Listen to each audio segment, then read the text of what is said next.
Halo kawan, apa kabar kalian di sana? Semoga kalian dalam keadaan baik. Kali ini kita akan membahas alur film The Equalizer.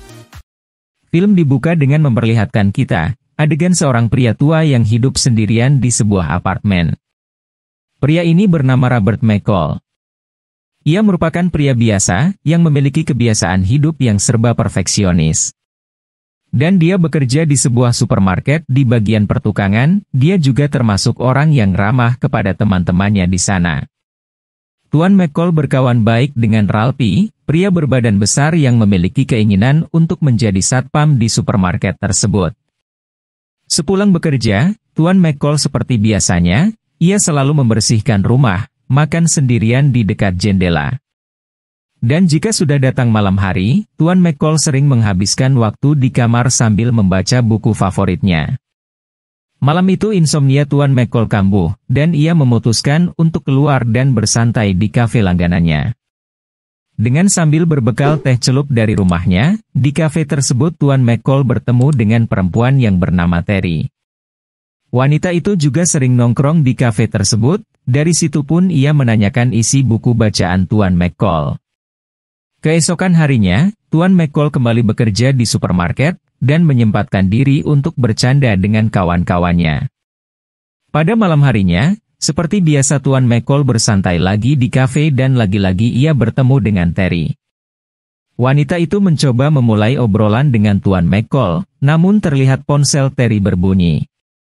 Dan ternyata Slavi menghubungi Terry. Slavi adalah seorang yang menyediakan wanita penghibur, dan Terry adalah salah satu wanita penghibur yang bekerja untuk Slavi. Terlihat di luar toko ada sebuah mobil yang sudah menunggu Terry, dan mobil itu adalah pelanggan Terry yang akan menjemputnya. Adegan beralih pada keesokan harinya, terlihat Tuan McCall yang sedang melatih Ralphie berolahraga, untuk membakar lapisan lemak yang ada di tubuhnya. Malam pun tiba, dan terlihat Tuan McCall sudah berada di kafe serta bertemu dengan Terry lagi. Kali ini Tuan McCall yang memulai obrolan, dan akhirnya Terry pun merasa nyaman mengobrol dengannya. Tuan McCall menasihati Terry untuk meninggalkan pekerjaan tersebut, dan memulai kehidupan baru. Hingga akhirnya saat mereka hendak pulang, terlihat sebuah mobil berhenti menghampiri mereka. Dan ternyata Slavi keluar dari mobil tersebut, sambil menyeret Terry serta memasukkan ke dalam mobil.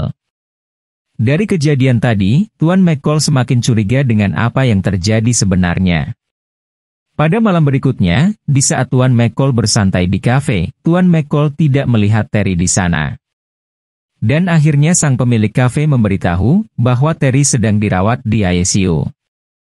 Tuan McCall pun segera menyusul Terry ke rumah sakit. Terlihat Terry sedang terbaring dengan penuh luka memar di wajahnya. Dia ditemani kawan seprofesinya. Akhirnya Tuan McCall bertanya kepada kawan Terry. Ternyata Terry disiksa oleh Slavi yang marah, karena Terry tidak mengangkat telepon darinya. Dari kejadian Terry tersebut, Tuan McCall berpikir berkali-kali untuk melakukan sesuatu agar Terry bisa terlepas dari Slavi. Pada malam itu juga, terlihat Slavi sedang memasuki sebuah restoran bergaya Rusia.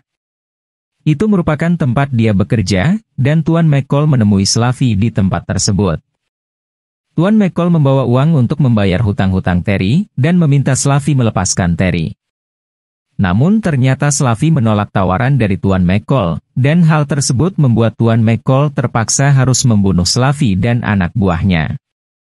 Di sini kita akan melihat sisi lain dari Tuan McCall, yang memiliki kemampuan untuk menentukan berapa lama dia bisa melumpuhkan orang-orang yang ada di ruangan tersebut. Adegan beralih pada keesokan harinya, Tuan McCall melakukan aktivitasnya seperti biasa, ia bekerja lagi dan seolah tidak terjadi apa-apa. Dan di sisi lain, terlihat seorang pria yang turun dari pesawat, dan dia bernama adalah Teddy. Ia merupakan orang kepercayaan seorang bos mafia Rusia. Bosnya menyewa Teddy untuk mengungkap motif di balik kematian Slavi. Ia mencurigai kematian Slavi, karena ada hubungannya dengan persaingan bisnis antar mafia di kota tersebut. Ketika Tuan McCall bekerja, dia tidak melihat Ralphie di sana dan ternyata Ralphie telah mengundurkan diri. Sepulang bekerja, Tuan McCall langsung ke rumah Ralphie untuk mencari tahu apa yang sebenarnya terjadi. Setelah Tuan McCall membantu toko ibunya Ralphie, lalu Tuan McCall mendapat informasi alasan mengapa Ralphie keluar dari pekerjaannya. Ternyata ada 2 polisi korup yang kerjaannya meminta uang kepada ibu Ralphie, dan itu membuat Ralphie harus menemani ibunya menjaga toko. Keesokan malamnya, terlihat 2 polisi korup dan ia tampak sedang meminta uang kepada ibu Ralphie. Namun ketika di parkiran, mereka dikejutkan dengan kehadiran Tuan McCall yang sejak tadi sudah mengawasi kedua polisi tersebut. Akhirnya kedua polisi korup tersebut berhasil dilumpuhkan, dan meminta mereka mengembalikan semua uang itu kepada ibu Ralphie. Di tempat lain terlihat Teddy sedang menginterogasi kawan Terry, ternyata Teddy curiga terhadapnya. Dengan di bawah ancaman Teddy, akhirnya ia menceritakan semua awal kejadian yang sebenarnya. Namun setelah berhasil mendapatkan informasi, Teddy tetap membunuh kawan Terry tersebut dengan mencekik lehernya hingga tewas. Adegan berganti di supermarket tempat Tuan McCall bekerja, di sana terjadi perampokan. Yang mana perampok tersebut memaksa Tuan McCall memberikan uang dan cincin dari ibu milik rekannya. Seketika Tuan McCall melakukan analisisnya, namun ia mengurungkan niatnya karena perampok tersebut bersenjata, dan terdapat anak kecil di sekitarnya. Maka dari itu, Tuan McCall menyerahkan sejumlah uang dan cincin kepada perampok tersebut. Setelah melihat plat nomor kendaraan perampok itu, dan dengan bermodalkan sebuah palu besar, Tuan McCall menghabisi perampok tersebut dan mengembalikan cincin ibu dari rekannya. Adegan berganti pada keesokan malam harinya, di mana Teddy pergi ke rumah Tuan McCall dan ia menyamar sebagai detektif yang menangani kasus pembunuhan Slavi. Kemudian ia bertanya kepada Tuan McCall, namun Tuan McCall dengan tenang menjawab semua pertanyaan dari Teddy. Seolah-olah Tuan McCall memiliki alibi yang kuat, bahwa dia benar-benar tidak terlibat. Teddy yang semakin penasaran dengan Tuan McCall, memerintahkan anak buahnya untuk mencari informasi catatan sipil dari Tuan McCall.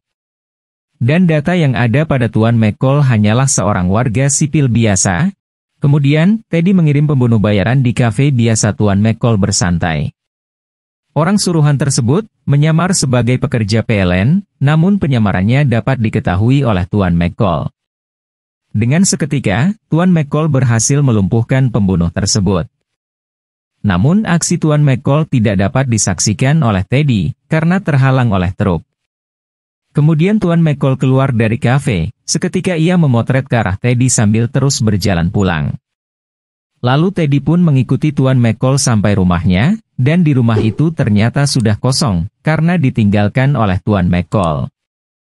Lalu Tuan McCall pun membuat alibi, seolah-olah ia sudah kabur ke luar negeri. Karena di kamar mandinya ditemukan obat anti mabuk udara. Namun faktanya, Tuan McCall mengawasi mereka dari rumah lainnya. Dan ia mengawasi lewat CCTV, yang sudah ia pasang di benda-benda di rumahnya. Di sisi lain, Tuan McCall akhirnya pergi menemui kawan lamanya yang bernama Susan. Diketahui Susan bekerja sebagai agen FBI. Ia dapat mengumpulkan informasi tentang Teddy dan Pushkin. Ternyata Tuan McCall tidak sengaja, karena ia telah berurusan dengan sekelompok mafia besar Rusia. Setelah mendapatkan informasi dari Susan, akhirnya Tuan McCall memutuskan untuk segera mengakhiri apa yang sudah dia mulai. Lalu Tuan McCall memulai dengan menemui polisi korup, yang juga kaki tangan dari Teddy. Polisi tersebut dipaksanya untuk menunjukkan tempat bisnis Pushkin, dan akhirnya polisi tersebut membawa Tuan McCall menuju ke sebuah gudang. Ternyata di sana bukan gudang penyimpanan daging, namun gudang tersebut adalah tempat penyimpanan uang haram milik Pushkin. Lalu Tuan McCall ditodong pistol oleh salah satu anak buah Pushkin. Dengan cepat ia merebut senjata tersebut, dan berbalik menodongkan ke kepala anak buah Pushkin. Setelah berhasil melumpuhkan seluruh anak buah Pushkin, akhirnya Tuan McCall pun membagi-bagikan uang yang ada di situ, kepada karyawan yang bekerja di sana. Dan ia menghubungi polisi, agar menyita seluruh uang Pushkin dan menahan anak buah Pushkin di tempat pendingin, beserta dengan uang-uang Pushkin. Terlihat Teddy sedang bersama pembunuh bayaran yang disewanya, pembunuh itu disewa untuk membunuh Tuan McCall. Saat pembunuh bayaran tersebut ke toilet, terlihat Teddy mendapatkan telepon dari Pushkin. Namun Teddy enggan mengangkatnya. Tiba-tiba muncul Tuan McCall di depan Teddy, sambil menyerahkan kacamata yang dipakai pembunuh bayaran tadi. Saat ini Tuan McCall mengancam Teddy, agar menghentikan usahanya untuk membunuhnya. Jika tidak, Tuan McCall akan menghancurkan seluruh bisnis Pushkin, serta juga membunuh Teddy. Setelah menemukan bukti-bukti kejahatan Pushkin, yang berupa aliran dana, dan bukti bisnis perdagangan manusia, akhirnya ia mengirimkan informasi tersebut kepada Susan. Kemudian Tuan McCall mengirimkan pesan perang kepada Pushkin, dengan menghancurkan kapal penyimpanan minyak ilegal miliknya. Hal tersebut membuat Pushkin sangat marah, dan menyuruh Teddy untuk segera menghabisi Tuan McCall. Ternyata Teddy memiliki rencana untuk memancing Tuan McCall, dengan menyandera rekan kerja dari Tuan McCall. Teddy yang berhasil menyandera rekannya, meminta Tuan McCall datang ke supermarket tersebut.